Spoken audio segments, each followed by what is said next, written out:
Hi everybody, a quick video on motorcycle forks, just preparing them for some clear coat.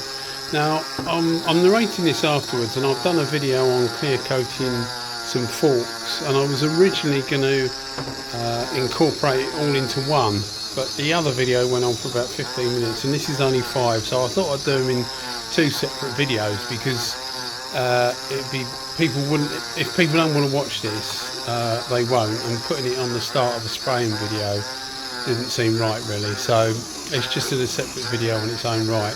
So all I'm doing is, you see various stuff on YouTube about doing forks, and people polish them and, you know, sand them and polish them, because aluminium polishes well.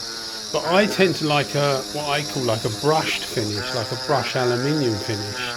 So this is what I normally do, rather than sand them flat and polish them up. Because I mean, on some bikes it looks okay, you know, some custom bikes polished forks can look okay, but I tend to prefer this sort of brushed finish, and this I find is the best, quickest way of doing it, so you can get a reasonable look to your forks, well, a pretty good look, to be honest, to your forks, without taking loads and loads of time.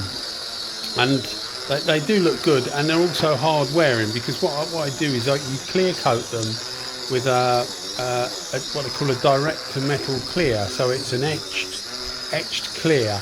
And when I've finished all the videos and put them up, I'll link them to each other so that you can find the video on spraying. It's just that, as I say, when you do a video on spraying, people like to hear about the spray guns and things like that, and there's no place for this sort of stuff really. You need to, well, I think you need to do it in a separate video. So if you can see, all I've got is a basic grinder on a wire brush.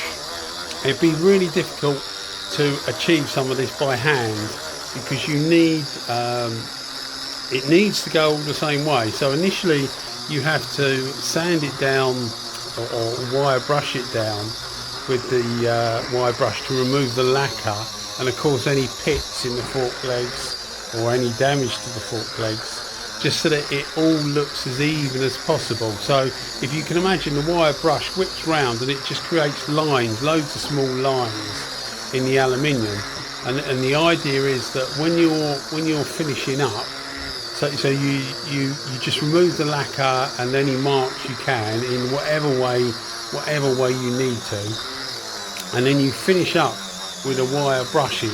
And this wire brushing, you end up, when you come to finishing off, doing it all the same way, so that it all looks even and uniform. But if you do some sort of like across from top to the bottom of the forks, and some going round the forks, it looks really odd because it just doesn't match at all. So you need to do it so that it's all brushing the same way.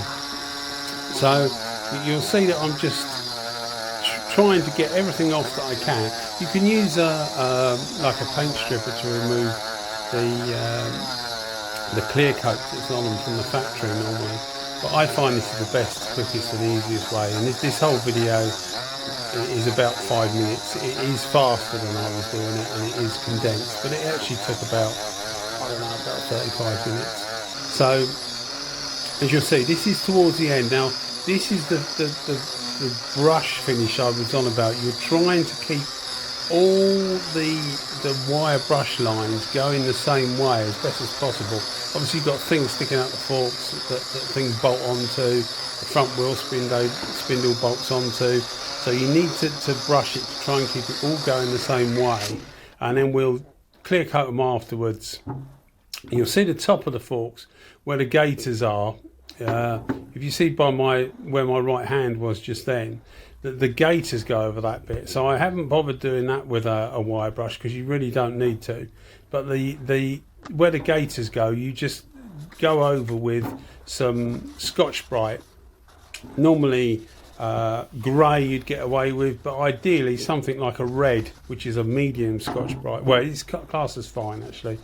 Red is classed as fine and grey is extra fine, and it just gives the clear coat something to adhere to.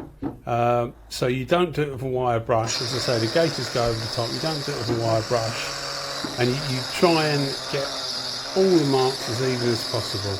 Well, I hope you enjoyed it anyway. And as I say, I'll put another video up of doing some spraying, but that's more about the spraying. Alright then, cheers, bye bye.